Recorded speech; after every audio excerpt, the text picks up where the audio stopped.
Hello, I'm Dr Louise Newson and welcome to my podcast. I'm a GP and menopause specialist and I run the Newson Health Menopause and Wellbeing Centre here in Stratford-upon-Avon. I'm also the founder of the Menopause Charity and the menopause support app called Balance. On the podcast, I will be joined each week by an exciting guest to help provide evidence-based information and advice about both the perimenopause and the menopause.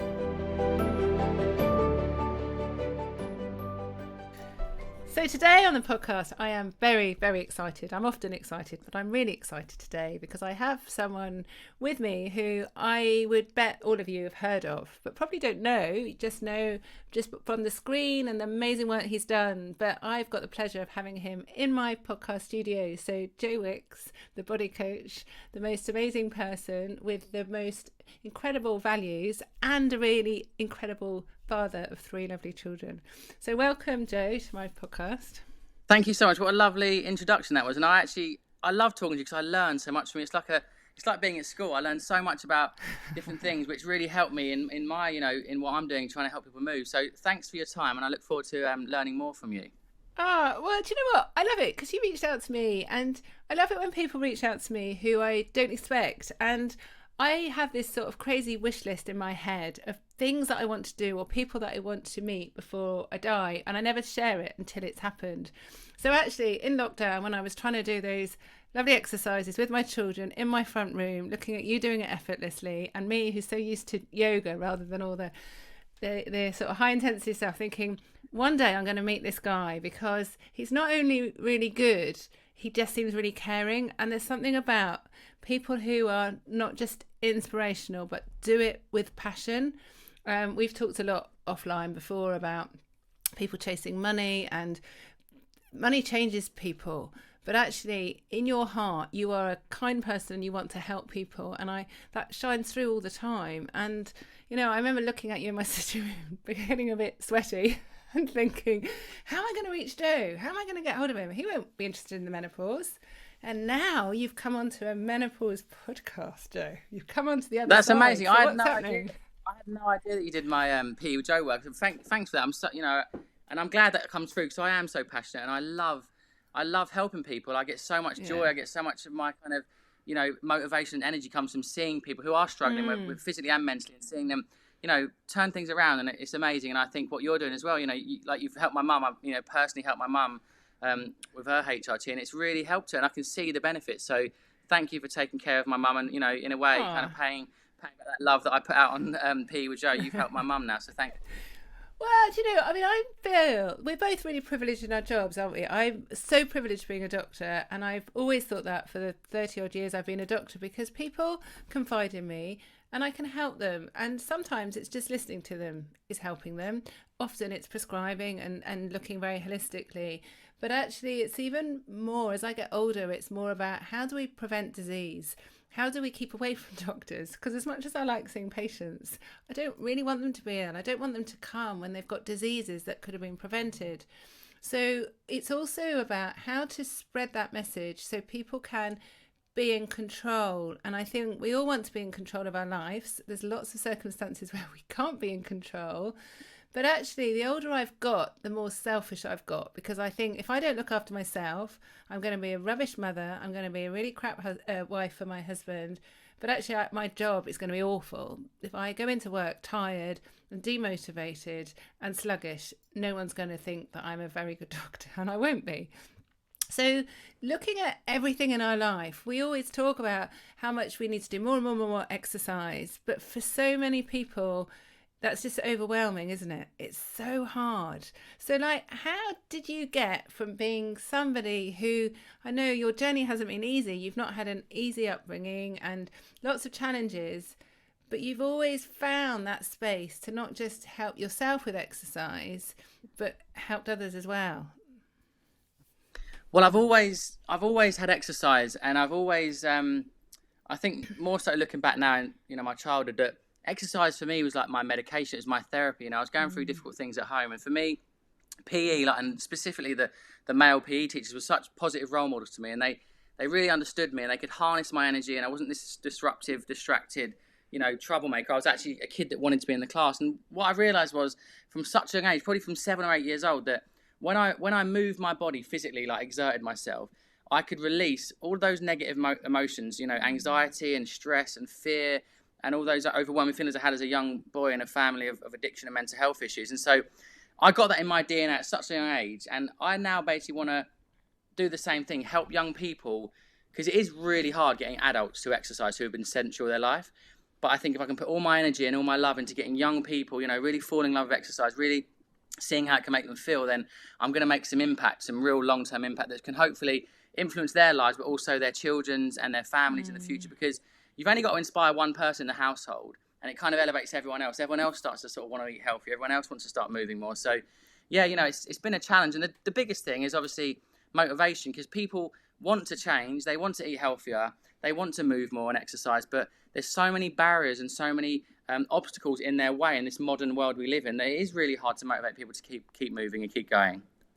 Yeah, and it's so easy, isn't it? We all go, right, I'll do it tomorrow. I'm just a bit tired now. And I think as we get older, especially when you've got responsibilities of children, your own time gets very, very narrowed. And lots of people say to me, I have no time to exercise. And I hate to be that doctor that says, well, actually, if I've got time to do it, then you have. But actually carving out time, and I have time in my diary. On a Wednesday morning, I do an hour and a half Ashtanga yoga primary series. It's a really important time for me. And everyone knows I can't have any meetings. I can't have any calls. My phone is off. And then I try and do 20 minutes yoga most mornings when I wake up. And I think, well, 20 minutes isn't much. But actually, I could be 20 minutes just on my phone scrolling rubbish. So when I start doing a few the sort of sun salutations, I'm thinking, I'm not feeling it, and then suddenly the flow starts coming, my mind starts clearing. I end with a headstand, because the headstand's one of the few things that many people can't do. So I'm like, yes, I can do something. I might not be able to do a Joe Wicks class, but I can do a headstand. That's pretty impressive. I've never tried that. Can you do a headstand, Joe? Yeah, well, I've never tried, but I'll give it a go. I'll probably end up busting myself, but I do agree. And I think if you look at my kind of message and my whole philosophy from day one with the 15-minute meals, Lean in 15 was about those 15-minute meals, and even P with Joe was short 25-minute workouts, because I try and break the barriers down to say, I know time is short, and you are struggling, you are finding it difficult, and you are fatigued, and you are tired, but there is time, and you can carve that time out. And the truth is, if you are someone who's exhausted and really run down, and you're not fit and you're not in shape, you're tired and you're out of shape because you're not exercising. Like, if you can just break that first sort of month to 6 weeks, get through those difficult sessions where you do feel a bit sick, you get DOMS and you get sore legs and your bum's hurting the next day. But when you break through that and you can start to actually get the benefits and you do enjoy it more. But a lot of people get to that first few weeks, they go, you know what, this is horrible. I don't understand these endorphins you talk about, this post-workout high. A lot of people get to that first hurdle and they stop. And I think, especially, with the perimenopause, it can be much more tough. It can be much more difficult to push yourself physically and have the strength you once had. But you can still do a little bit every day just to kind of build yourself up and build the confidence to actually keep active and not be sedentary, because there's such a draw to be just sit and do nothing. But you've got to keep moving. You've got to keep moving the joints. It's good for your mental health. And I think that's the difficult thing. Just taking the first step is the hardest thing. But 15 minutes a day, I do think is enough. Yeah, and you can get a lot done. I mean, actually, someone said to me a while ago, oh, yoga, that's just a bit of heavy breathing and relaxing. And I just felt like punching their lights out, because actually, once you feel your heart going, you feel a bit sweaty, your respiratory rates changing, it's really powerful, but it's hard. But one of the things that I see is that a lot of women actually want to keep fit. They want to do exercise, lots, and men, of course, as well.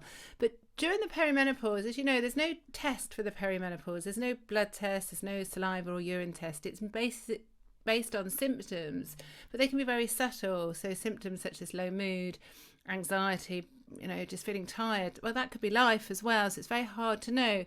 But a very, very common symptom is muscle pain and muscle and joint pains, and sort of just feeling achy, sometimes joints being a bit stiff and swollen. And I know when I was perimenopausal and didn't realise for a few months what was going on, when I was doing yoga, I just felt stiff. I felt really robotic, and my practice did not flow at all. And I just felt exhausted, even just doing very little amount. So then I ended up doing less and less.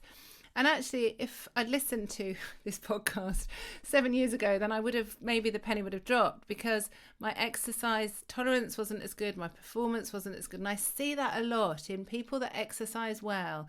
They come and see me and say, do you know, my performance is not as good. I can't cycle as far as I could in the morning, or I can't go for a run or a swim. And I thought it was just because I'm old. And it's like, well, you're only 40 or you're only 50. You're not old at all.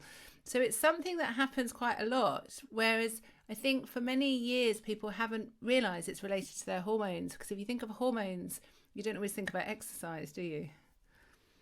Yeah, I think it's just, you know, people are learning so much. And even, you know, I watched a documentary with Davina and having a chat with you. It's just, it opened my eyes, because I'll be honest with you, you know, before, when people used to reach out to me and say, you know, I'm going through the menopause, I didn't really understand what it meant, or the effects, and how it can really affect your sleep, for one, which is a massive contributor towards, you know, gaining weight and having natural motivation to exercise. And then also the joint inflammation and the pain in the muscles and stuff. So I now realise that in hindsight, you know, when you are going through those symptoms, it is important to slow things down, to be, you know, more stable with the exercises. So I wouldn't recommend running up and down on the spot, doing lunge jumps and burpees and squat jumps, but you can still do very gentle, low intensity strength training. So bodyweight exercises, resistance bands, light dumbbells, because ultimately if your muscles are feeling weak, you know, you have to remember, you can strengthen your joints, you can strengthen all the ligaments and you know, the muscle around the joints. So I think it really is a case of little and often. If you can't do an hour-long workout, don't be disheartened and think, you know, well, I'm useless, I can't do it anymore.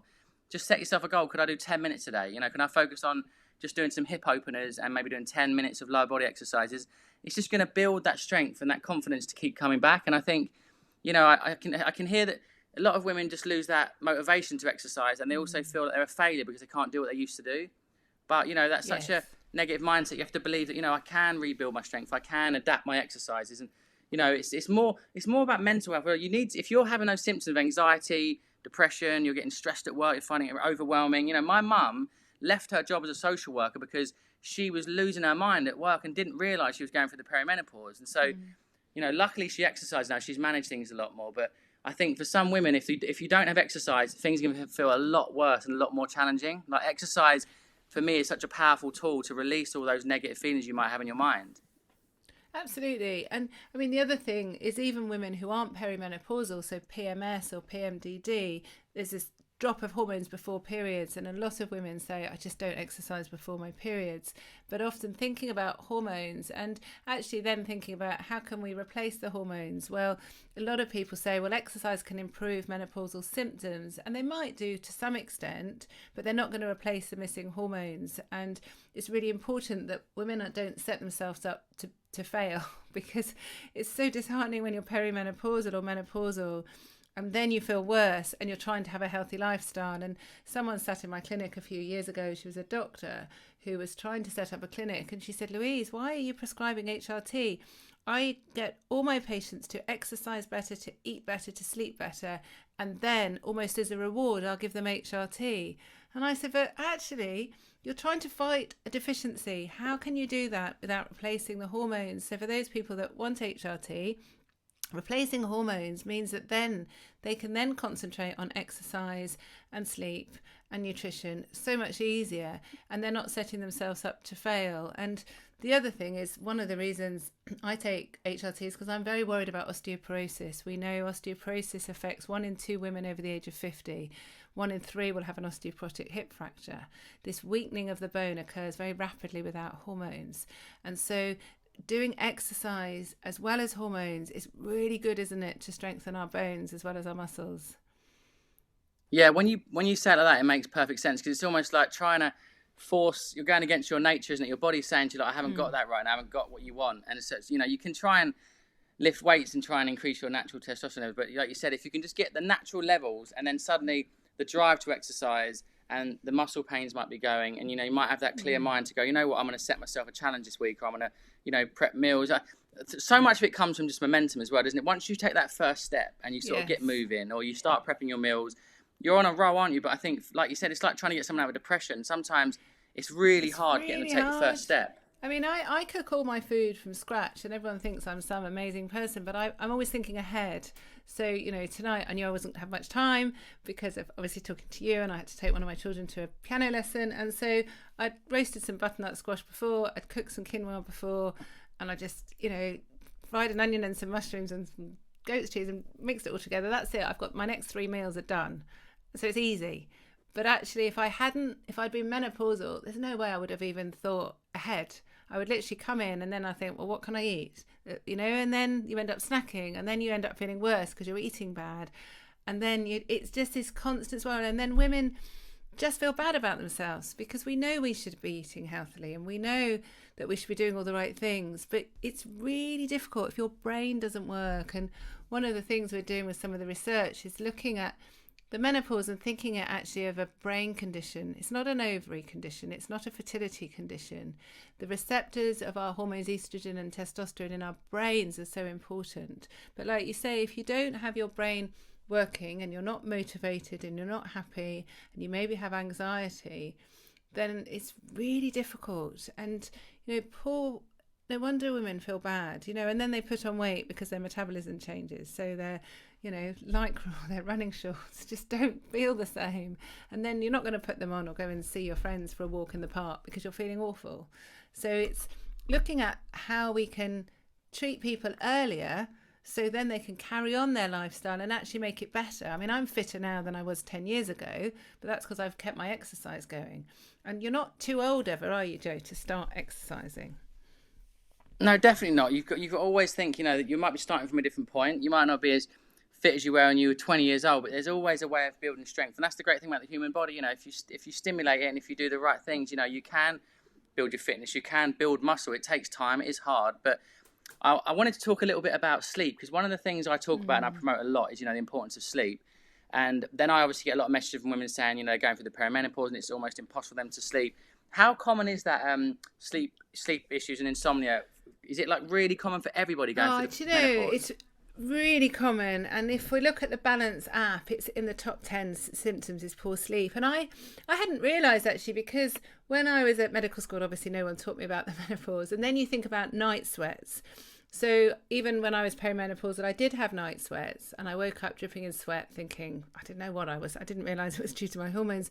But there were also lots of other times where you just wake up and it's 4 a.m, 3 a.m, often have anxiety, just having these ruminating thoughts, and you just can't sleep. And you lie there thinking, I'm going to be tired tomorrow. This is ridiculous. And you hear it time and time again from women who just, so many of my patients say, actually, for the last 3 or 4 years, I've lived on 3 or 4 hours sleep.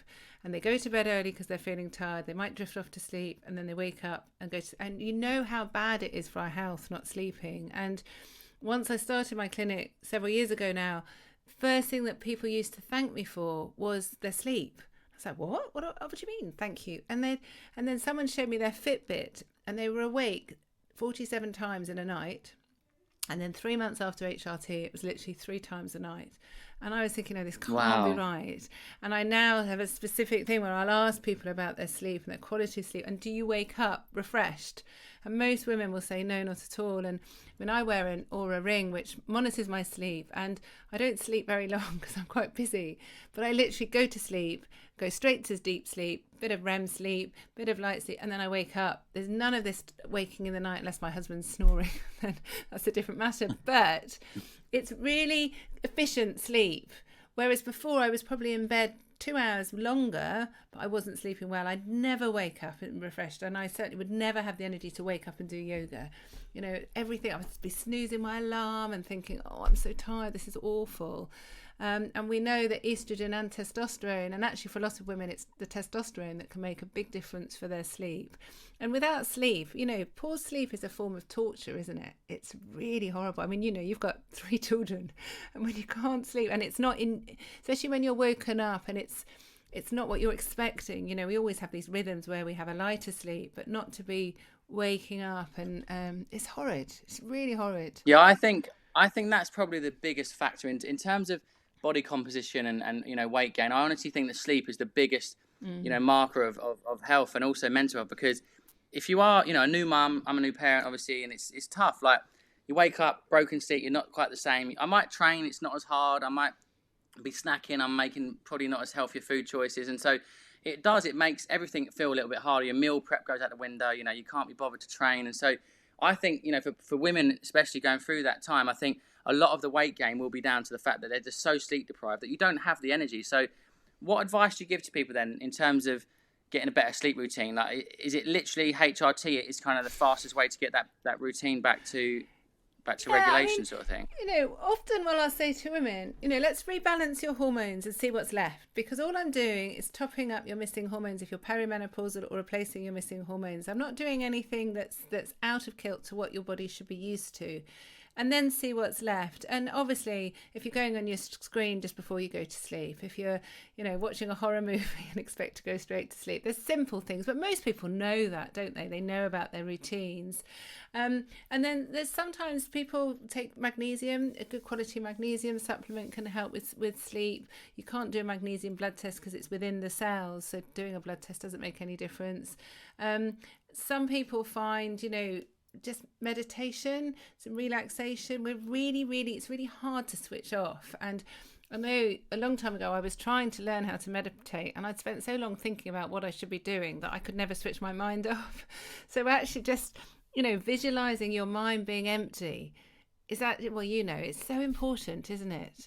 Meditation is the one thing. I can do fitness and I can do the food, but the meditation, I do it, I dip in and out of it, but it's one thing I find to be really difficult to stay consistent with.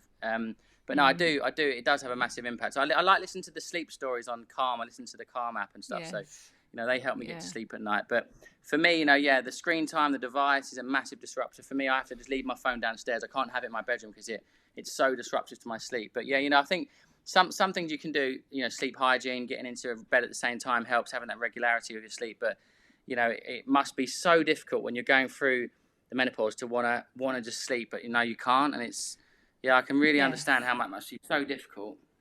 It's really horrible. And you know, some people do feel very hot. I had one lady who used to tell me she'd sleep on the bathroom floor, but she'd have 20 minutes on one side of her body, and then she'd sleep 20 minutes the other side because it would cool her down because she was so hot. And then actually it's not very good for the partner. So many people I speak to, their partner's in the other room because the duvet is on and off, or they need a fan and then the fan's noisy, or they wake up sweaty. And then how does that affect their relationship? You know, there's no intimacy at all. We know that many people don't have sex when they're perimenopausal or menopausal, but it's not even penetrative sex. It's just actually going to bed. I enjoy going to bed with my husband, and sometimes it's a time where I can just tell him about my day. And I obviously, as you know, there's a lot of toxicity going on with the work that I do, but just for him to calm me down, make me in the right state, focus on the positive things of life, you know, having that companionship is really important as well. And I definitely sleep better when he's there with me. There's something very comforting about having somebody there. Whereas if I was up 3 or 4 times a night, or if I needed a wee, which a lot of women have to get up to have a wee because their bladder's not very good, their pelvic floor's not good because they've got low hormones. And if I'm disrupting him, well, he can't operate if he hasn't had a good night's sleep. So you can see how people just drift apart, and then that's very isolating. And people who are perimenopausal or menopausal often feel very alone and don't really want to admit how they're feeling because they think it's a sense of failure. And as women, we've just got to sort of get through these things, and of course we don't have to. So just making sure that you're sort of at peace with yourself. And I know that sounds a bit silly, but we've got to, I really feel, and I'm sure you do, try and make the most of each day, and then end the day thinking about the good things that have happened rather than reflecting on all the bad things. Yeah, I think you're right. And I think when you really break it down into how many different areas of your life this can affect, like you realise actually every woman's going to go through it, right? And it's something that hasn't probably been talked about. So like the fact that you talk about, you know, happy pair, all these guys are now doing podcasts about it. I think it's great that we're learning, because maybe I wouldn't have known. And, you know, in the future, when my wife goes through it, I wouldn't have known what's going on. So I think it's great that the conversation's getting louder and that people are talking. I think they're reaching out to their doctors more probably. So I think what you're doing is great. You know, you're heading in the right direction, but trying to give people the information. That's what the great thing about you, I think, is that you're not saying you've got to do this or do that. It's like, this is the information. And, you know, what do you want to take from that? And what do you want to give, you know, what do you want to try yourself? Because everyone's going to be so different, aren't they? Well, absolutely. Everyone's different. Like, we all choose, you know, how we want to which car we drive or which job we have, or, we choose everything in life. And I feel that with health as well, it's really important to have a choice. And actually with the book, which you've kindly written such a great section on about exercise, people are quite surprised because some people have said, oh, I thought it would just be about hormones. Well, no, actually, there is quite a lot about hormones in general, not just HRT, but what they are, why they're important, but also about these choices, about exercise, about nutrition, because all these things are just so important. You can't do one thing in isolation. There's no point you exercising and not eating properly, is there? Yeah, that's what I'm always talking about. I call it like the circle of happiness. It's sleep, exercise, nutrition, and then just having that calm mind. And it's sort of everything feeds into each other. And I think it's just become... I feel like it's become harder to be healthier in this day and age with technology, especially, because we're so distracted. We're doing so much screen time, and lockdown accelerated that kind of, tech world where we're just on our phones, and we're also just isolated a lot more. So in the process of doing all these things on the screen, you're not getting sunlight, you're not getting fresh air, you're not getting out in nature. So sometimes just thinking about going back to the basic human needs, like fresh air and sunlight and touch and cuddling and seeing your friends face to face, like having interactions and, all the basic things, and getting a good night's sleep. These are the things that are going to help you overcome all the stresses and pressures that you're probably feeling in your life every day. And I think I often talk about exercise and, nutrition as being not like an optional thing that you should do now and again. Like, this is essential to live in this world and to be healthy and happy. Like, you have to use exercise, you have to fuel your body, and you have to prioritize these things, because otherwise everything feels very overwhelming, and it's really hard to see the positive in things when, you're just stressed all the time, always tired, always overworked, and always fatigued. And I think sometimes, people are always waiting. I often think they're waiting for motivation, they're waiting to have more time, and they're waiting to have energy. And it's like all of those things that you want actually come at the end of the exercise, at the end of a day of healthy eating. So you've almost got to put in the work to start seeing the benefits. And once you do, you realize that you can thrive and have a really amazing day and feel super energized if you're eating well, and if you're exercising, and if you're trying to prioritize that sleep. Even I always say, like, could you just win one little daily win a day? It doesn't have to be like everything perfect every day, but could you just, cook one meal, or do one, 20-minute walk around the park, or could you, go to bed half an hour earlier? These little things feel quite insignificant, but they really add up over a month and a year, and then you start to feel so much better and happier in yourself. And so I really do promote that, just one day at a time, and focusing on small little lifestyle changes that can really make a difference. I think you're absolutely right. And it's so easy, isn't it, to look at people like you who eat super healthily, and people think, oh, I'll never do it. But then they'll never make any effort. So somebody today, there's a bit of a joke, because I always eat really healthily at work, and everyone tries to hide their crisps and everything else from me. And I walked past someone who works for me today, and she said, oh, I'm really sorry, Louise, I wish you couldn't see what I'm eating. This is a one-off. She said, but I didn't have any food, so I went into Stratford, and the only thing I could buy was a meal deal. So she's had Coca-Cola, big packet of crisps, and a horrible sandwich. And I was just thinking, well, you didn't have to. You could have bought water. You could have bought a bag of nuts or something. You don't have to do this. But it's almost like that's thought to be the easy option. But I know that she'll feel more tired. She was already feeling really embarrassed. She knew it wasn't the right thing. But rather than thinking, I'm never going to be able to cook lunch or do anything, she could have just swapped one drink for something else, and then she would have felt good about herself, whereas I felt bad because she was feeling bad because I'd seen what she was eating. Yeah, we're bombarded with like convenience food, and it's just so easy to grab. And if you let yourself get hungry, you just crave it even more, and you sort of, you end up grabbing stuff, and the later it gets, you end up making the harder food choices get difficult when you're starving hungry on the way home, and it's like 9 o'clock at night, and you're stopping at a petrol station. So I just think you've got to really defend yourself against all these things. And the best way I always talk about is just meal prep. Like you said, like, can you batch cook a big portion of a big batch of bolognese or chili or, veg curry or like overnight oats? There's things you can do that aren't going to cost you the earth, and that you can just have in your kitchen or in your fridge, and you can take a little bit to work, have it cold, or heat it up and stuff in the microwave. And I just think it's those small little lifestyle changes, but it all comes down to time and prioritizing that time, and just saying, like, look, I haven't got much time in the week, so I've got to do this on a Sunday. I've got to do an hour or two in the kitchen, get myself organised for a few days. And that could be life-changing. That one simple thing could be completely transformative to your life, because you're not going to rely on the meal deals and the takeaways and the Deliveroos and things. And I think it's just that thing of you've got to just work out what can really fit into your life. Don't do something that's really impossible. Like, don't do something that's going to stress you out, and do something that can just effortlessly and seamlessly like actually fit into your life, not just for a week, but for a month and 6 months and a year. And then the weight loss comes, then the transformation comes. But I think people put too much pressure on themselves, try and do too much too soon, and often end up falling at the first hurdle. Yeah, absolutely. And setting yourself up to fail is just awful, and it's really hard, especially if you don't have your hormones on board.